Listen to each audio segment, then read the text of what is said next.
Xo'sh, hurmatli obunachilarimiz, Primo Ege'dan 2008-yilda ishlab chiqarilgan Donus motorli X-birimiz kelib turibdi. Mashinamiz 270 ming kilometr yurgan ekan. Kraskalari faqat kolenkaning zanglari ishlangan, qolgan joylari rodnoyda. Biroq tekshirtirib olaverasizlar.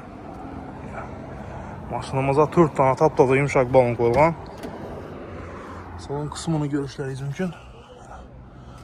Mashinaning salon nabishni bir yuvib berish kerak, cho'tka etib. Dostlar, metan gazlar ustanov keltirilgan. Tayyor narsa. Mashina Donus motor aytib o'tdim. Motorlar ham remont bo'lgan. 2 oylab bo'ldi remontdan chiqarganmada egalari. O'zlaringiz uchun uni ham kelib tekshirtirib, ko'rib ma'qul kelsa olaverasizlar. Narxini 42 million so'm bo'lsa beraman dedi egalari.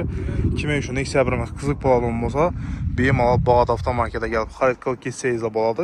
Bog'ot avtomarketda mashinamiz turadi.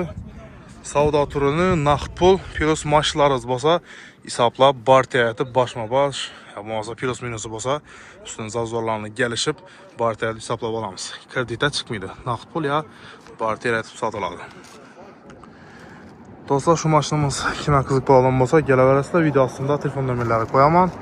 Shu nomerlarimiz bilan bog'lanib, bemalol kelishlaringiz mumkin.